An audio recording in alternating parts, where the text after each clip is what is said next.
Basic matrix operations. All right, so we're going to jump from chapter 2 to chapter 10, and we're going to look at matrices because this kind of falls naturally after doing systems of equations. So we just finished up systems of equations.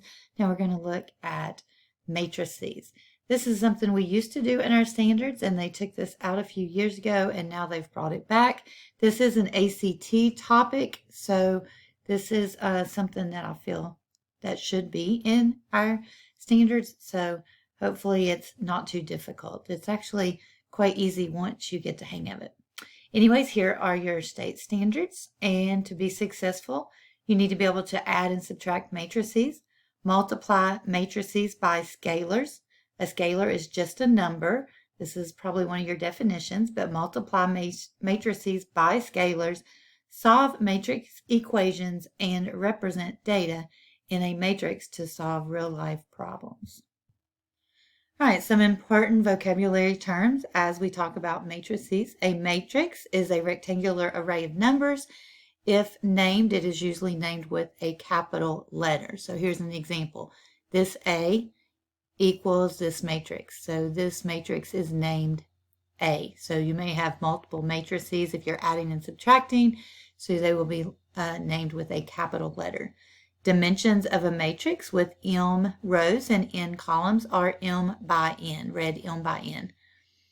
And elements of a matrix, the number in the matrix named with lowercase letters and index to represent each row and column. So you can see here, this is your first row, first column.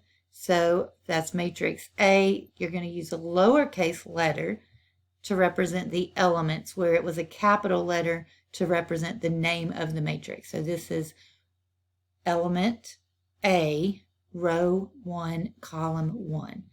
This is row 1, column 2, row 1, column 3, etc. This one would be row 3, column 1, row 3, column 2, row 3, column 3, etc. So you can see that the rows and the columns, it's m by n matrix. All right, so equal matrices. Two matrices are equal when their dimensions are the same and the elements in the corresponding positions are equal. A zero matrix is a matrix in which all elements are zero. Scalars, in operations with matrices, numbers are usually referred to as scalars. Scalar multiplication, a multiplication. To multiply a matrix by a scalar, multiply each element in the matrix by the scalar. Again, here's an example.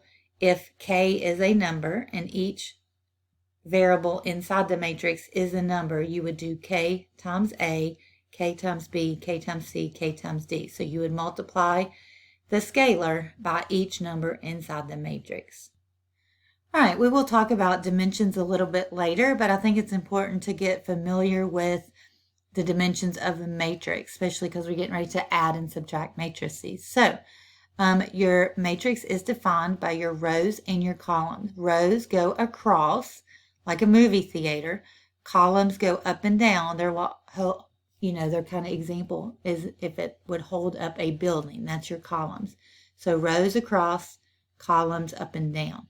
So this one would be 1, 2, 3 rows by 2 columns. So this would be a 3 by 2 matrix. You can see here this is 2 rows by 3 columns. So that would be a 2 by 3 matrix. This one right here, 2 rows. So this one is a 2 by 3.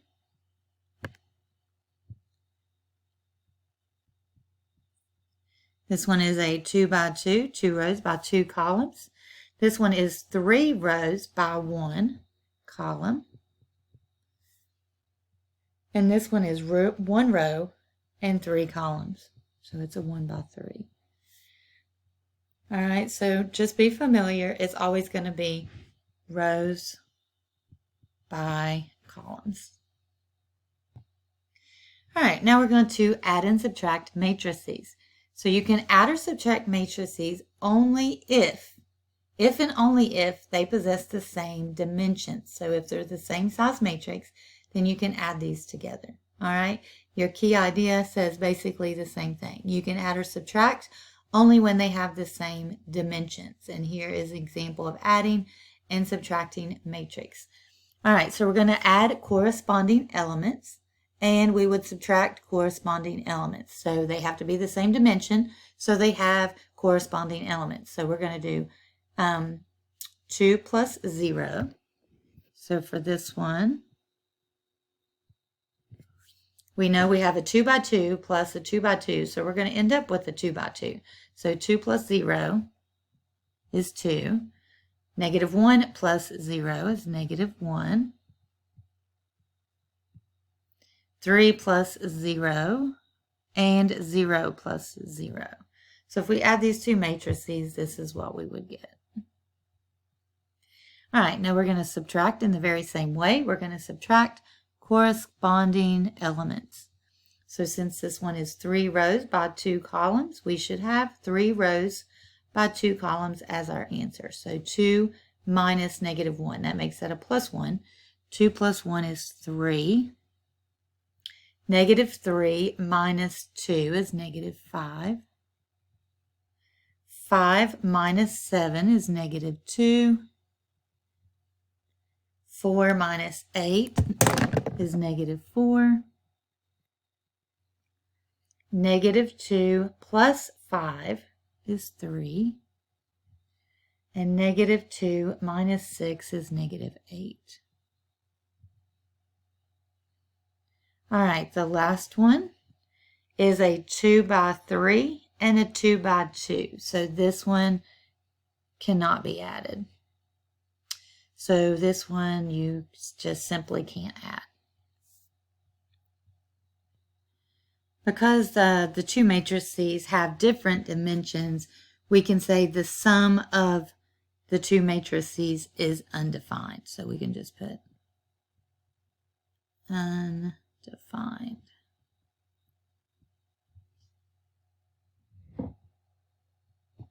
All right, a study tip, the number 0 is the additive identity for real numbers because a plus 0 equals a for any real number a.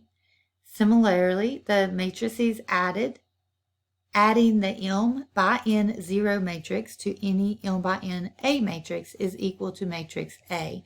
So you can see an example A here. This matrix plus the 0 matrix produced the same matrix that we had.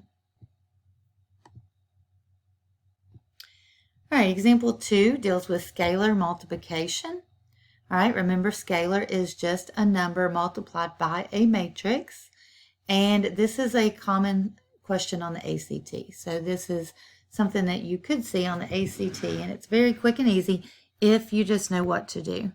All right, so scalar multiplication, we multiply the number by each number in the matrix. So whatever size the matrix is, we're going to have a matrix of equal size.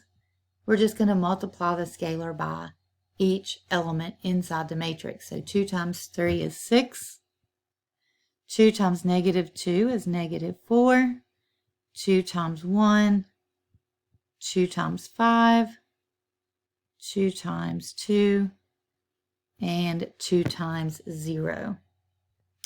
All right, for B part, we have negative 3, which is a scalar, times a matrix, and then plus another matrix. So study tip, many of the properties used to perform operations with real numbers can be used to perform operations with matrices. So remember, with order of operations, you do multiplication, then addition. So we're going to multiply the scalar first. Once we do that, then we will add the two matrices together. So we've got negative 3 times 5 is negative 15. Negative 3 times 0. Negative 3 times negative 2. Negative 3 times 4. All right, once we multiply those, then we have to add the two matrices together. All right, so we've got negative 15 plus negative 1. We've got 0 plus 7, 6 plus 3, and negative 12 plus 2. So the answer for part B would be negative 16, 7, 9, and negative 10. All right, the self-assessment, we have two matrices you need to add, two matrices, you're going to subtract and then scalar multiplication. So do 2 times matrix A and then, or 3 times matrix A, and then do 2 times matrix E. Take a few minutes, do this, and then return to check your answers. All right, take a minute, go ahead and check your answers. Make sure that you did these correctly. And if you have any questions, please reach out. All right, example 3, using equality of matrices. It says solve the matrix equation for A, B, C, and D. All right, so we have a 2 by 2 equals a 2 by 2. So again, each element is equal to the corresponding element. So A equals 4. So that one is easy to find. A equals 4. And then B equals -7. And then we can say that 2C equals 8. 2C equals 8. So C is 4. And then D plus 4 equals 6. Subtract 4 to find D. D equals 6 minus 4, or 2. All right, so that's all you have to do to find the variables when it's in a matrix. So this one's going to be very similar. A equals -5. B equals 4. C minus 2 equals 3.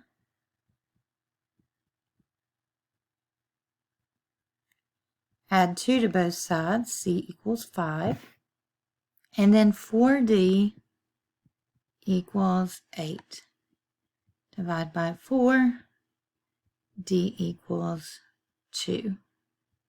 All right, so when solving a matrix using equality, you just set the corresponding elements equal and find the unknown variable.